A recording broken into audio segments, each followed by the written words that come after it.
Yes, the Ghana Grid company is warning power supply could be in danger if the cash flow issue is not immediately addressed. The electricity company of Ghana currently owes GRIDCo 2.7 billion Ghana cedis, and according to the Ghana Grid company, there's no clear-cut plan for that debt to be settled. Managing Director of the company, Ebenezer Kofi Esienye, tells the media that the current state of the economy could be worsened if there's a cut in electricity supply.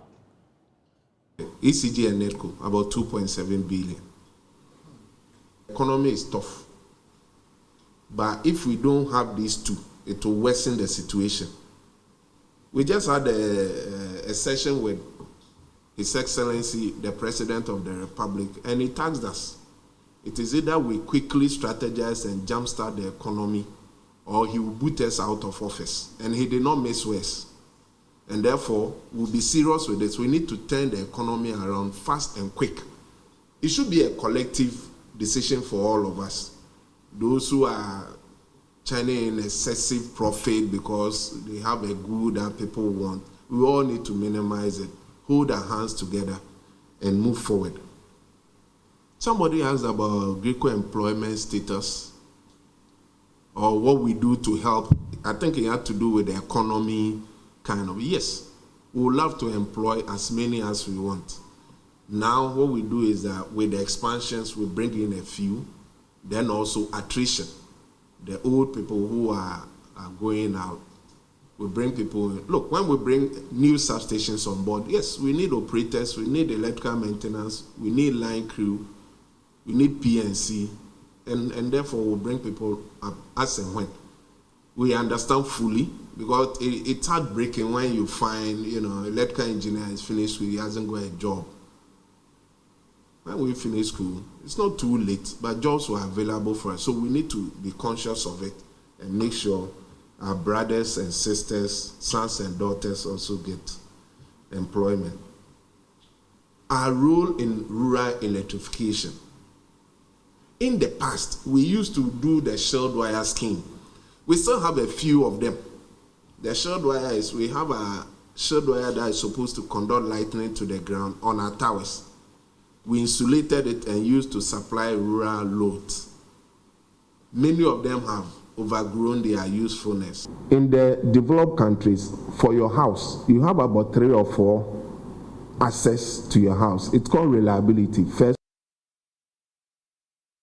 excerpts of that address by the Grid company. I want to bring in now energy strategist Dr. Yusuf Suleimana. Thank you, Doc, for your time. Well, the issue about ECG's indebtedness is not new, except that it is obviously getting out of hands. We don't want to be indebted to the grid line. They are critical in the supply chain. So how do we deal with this? Yeah, thank you very much, and good afternoon to you, Blessed, and good afternoon to your charity viewers in Ghana and across the globe. Yeah, indeed, that is worrying. If you look at the power sector and the 3 key value chains, we have the generation arm of it, the distribution arm of it, and then the transmission arm of it. The transmission is sandwiched between the distribution and then the generation. So each and every one of these arms, they're supposed to work seamlessly, and any inherent inefficiency found in any of these arms will have a cascading impact on all the other arms. So, but if you look time past, I think the distribution has been where the bane of the issues are. We are talking about power being given to an entity, and they are not able to account about 20 to 30% of that. That is not acceptable. And so if any of these value chain that I mentioned, there is an inherent inefficiencies that is found. I mean, there's going to have a cascading impact on all other streams. And here, I think the ECG, they are interfaced with, the consuming public. And so we have to put strategies in place to be able to cut the losses. If you don't cut the losses, both the commercial and then the operational losses or the technical losses within the workings of ECG, then the distribution is going to be affected, and in fact, the generation could also be impacted. And like you said, yeah, the distribution is very key. If you generate it and you cannot send it to, the transmission is very key. If you generate it and you cannot transmit it to the end user, I think it's amount to nothing. So yes, it's a worrying trend, and which you have to look at carefully and make sure that, we don't incapacitate any of these arms by virtue of inefficiencies in one of those arms. Okay, but then what do you see the problem coming from the most? Is it because ECG is, well, as the story has always been, inefficient in revenue mobilization, or this has got to do much more with the ability of GRIDCo to equally enforce their rights, the rights to the obligations that ECG has to respect? Yeah, so there are multiplicity of layers. If you look at transmission, like I said, it requires capital investment. In fact, any of those streams, value chains require capital investment. And if we look back, somewhere 2015, 2016, where we had DUMSO, and we vigorously invested into the generation side, I think we are better off, where we have liberalized, we introduced the IPPs, to be able to beef up the efficiency of the stream. Transmission hasn't been doing bad as well, but in recent time, you remember the last time we had a semblance of DUMSO, it was as a loss of transmission. They were complaining of the weakness of the transmission infrastructure. So that requires capital to invest. So for ECG, what we need to do, especially the distribution side, just like we do to the generation side, I think this idea of single source, avenue where consumer lacks multiplicity of choices to be able to, buy power from the end user, I think it's not helping. So what I'm trying to say is that I think it's high time we begin to think about liberalizing the distribution arm of these value chains. If we do that and we introduce private sector, not necessarily just privatizing ECG entirely, but I think we can introduce private hands. Maybe we can pick the revenue mobilization arm of it, give it a private hand. We can pick any component of it, give it a private hand, and see how it works. Anything short of a phenomenal efficiency on the side of ECG, I think it will drag all the other chains into a big problem. Then the other thing is also, another strategy is to think about this smart meter scheme. I think it's high time, again, they look at minimizing human intervention. I mean, human interface with these meters. If we do that and we automate everything, it's high time. I mean, it is very important that we invest into the automation. I think that could also help. But bear in mind, I'm saying that automation with respect to the fact that we have disciplined staff. Because I can say that some of the losses that we have from ECG, I think sometimes also some of their staff are also being compromised in a way. So we have to be very careful, and then we think of it holistically. So anything short of greater inefficiency on the part of ECG is going to be terrible. So yes, we need to think about liberalizing the arms so that consumer will have multiple choices, and I think that will introduce efficiency. And then we also think about the smart meter system. I think that will help. But when you call for private hands, are you then suggesting that we allow the space, allow private corporations to invest in the downstream, where we'll have, of course, a rival to the electricity company of Ghana? Yes, I mean that's exactly what I'm saying. Or not necessarily a rival. I'm talking about the fact that it shouldn't be a rival in a way. We should only introduce competition. We shouldn't look at it as rival. We should look at it, multiple sources where consumer can decide to pick. If I see that you are inefficient, then I can go to somebody who is efficient. I'm suggesting that because I'm just looking at how can we tweak ECG to become efficient? Because we need to do something. All right. So if, like I said, if even a component of it that we can liberalize and give it to a private hand to handle, that would be good. If you remember PDS or whatever deal, you remember something like that. Yes. It was supposed to be an excellent model. Yes. Such a model can be relooked at, but of course, we try to avoid whatever happens. So you want, for instance, PDS to come, but to come in another form, not the way it was in the past. Oh, yes, but not, yes, that's correct, Blessed, not in the form it came. And you mentioned a very good point. The form that I wanted to come, you don't come to a sector with empty hands. You cannot do that. You don't come to a sector to be parasitic on the sector or to be parasitic. You have to come with something you can offer. Not necessarily the technical hand, but you have to have the financial muscle, all right?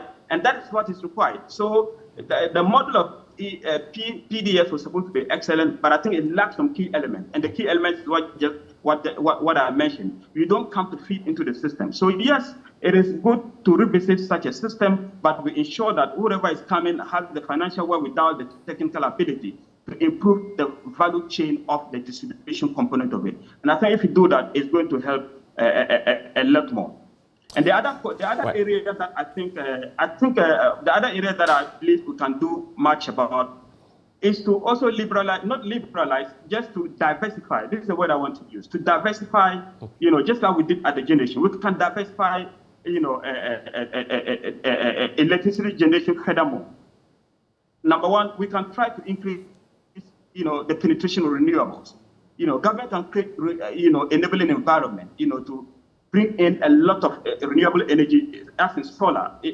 All that will minimize the dependency on the ECG, or to minimize the dependency on the grid. If it happens that way, I think it's going to be a lot of big relief for for us going forward. Okay, and very finally, how imminent is this power cut if the debts are not settled? Of course, you don't work for GRIDCo, but what's your outlook in terms of how the indebtedness of ECG is having a toll on the supply chain? Yeah, it has to be taken with all the seriousness it deserves, because I don't know the extent to which GRIDCo is impacted, but any shortfall in revenue flow to any of the chain as a result of ECG inefficiencies will be dire. That's undoubtedly. So to the extent that probably GRIDCo need to come and then explain how dire it is. We don't know. We don't know how much, how dire it is, at this moment in time. But whatever be the case, we don't have to wait, for the last minute. And it is good. Yeah, but just basically judging by the amount involved, 2.7 billion. Of course, the figures have been given. How significant could that be? That's huge. That is very huge. Oh yes, that's quite significant. To the best of my estimation, that is quite significant. And if such an amount, we don't get it's sustained. If this kind of amount is held up and sustained for a longer period of time, I think it will start, the needed retooling of this transmission infrastructure. And I think your guesses are good at mine. If the infrastructure, this transmission infrastructure are incapacitated, it is going to be very, very difficult. Yes, so the amount is something that is very huge, and I think we need to do something about that. Should we be opting for an alternate financing plan? Yeah, they can look at that. Of course, that all comes to especially for the transmission. I am wondering whether government is ready to, because that chain is very difficult to liberalize that chain, the transmission bit of it. However, if you can get a private sector with very good understanding to be able to invest into the transmission sector as well, why not? It's only something that we can consider. But liberalizing the transmission is quite dicey and it's quite difficult to do, I think, than as we did in distribution and then the generation. Right. I'm grateful. Dr. Yusuf Suleiman, thank you for joining us here on The Pulse. We'll be right back. Please stay.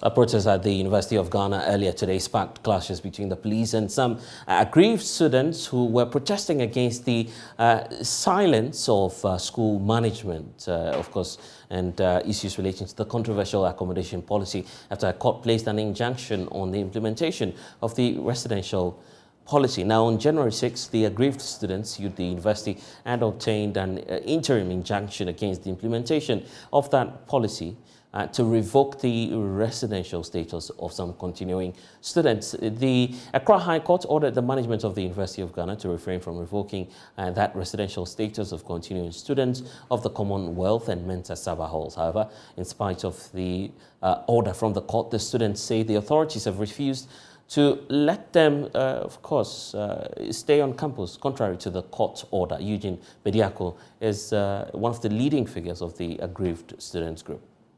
Right, so This afternoon, we are currently at UG, where they are registering their displeasure concerning their recent injunction that they took from court for them not to revoke those students who are residents of the Commonwealth Hall. Yeah, so right now we are with the leader of the concerned students. So currently, what's happening here?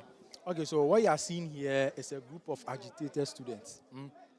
Because as of 8th February, we had lost our residency on University of Ghana campus. Meanwhile, they gave us up to 10th February to make payments. Last Thursday, the High Court, a court of confident jurisprudence and jurisdiction, had given an order that the status quo should remain. And that means that people who were residents of Commonwealth or last academic year, continuing students, all of them are to be made to come back. So what we were expecting from members of management was to update our MIS web so that we will see Commonwealth Hall there and then go and make payments. And after we come here, we'll do manual registration and then we'll be given rooms. Everybody you see here, you can see their bags. They've been sacked from the UJ hostels because they have not been able to pay. Listen, you were paying 854 Ghana cedis last academic year. And then this academic year, you are paying 3,482 Ghana cedis minus JCR dues and then fuel levy. So when you calculate that one inclusively, we are going to get about 4,000 plus cedis. So a rise from 854 Ghana cedis to 4,000 cedis.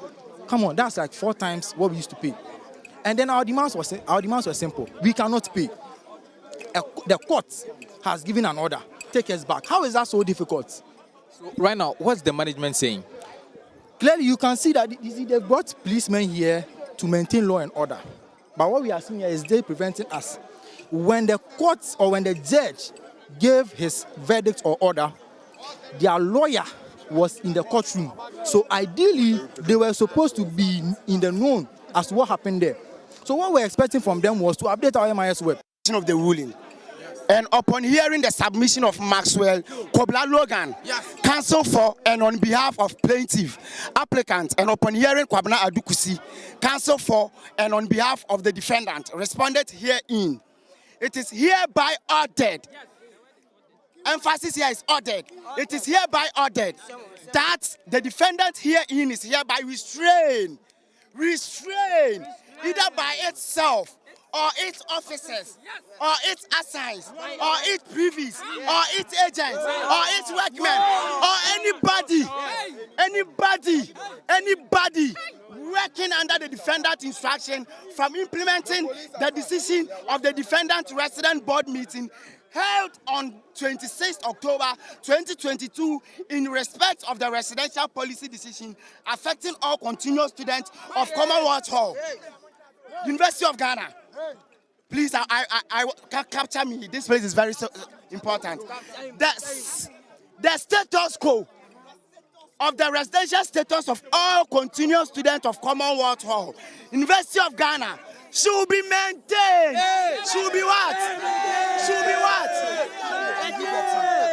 All right, so we are not done. As it is used to be before the 26th October 2022 decision was taken, this order is to last until the final determination of the court. I order accordingly, given under my hand and seal of the High Court of Justice, Commercial Division Accra, this 9th day of January 2023. Stephen Afote, my boss, we want to make it emphatically clear today that the stone silent by the university management not to kowtow to the decision of the court is what? Tantamount to perjury. It is tantamount to what? Unlawfulness. And we want to let them know that we, the descendants of Father Bacchus, can never be intimidated. The situation here, have you been sacked? The thing is that they gave us some hostels that we should go there. And then that hostel, we are paying about 4,000. And then as we speak of today, they gave us deadline to 10th of February. But then as of 8th February, that thing has already disappeared from our MIS web. Those of us that were not able to pay. Myself, I'm one of the people who couldn't pay. And so yesterday, they started sacking the boys that did not pay. And then they are using the places there.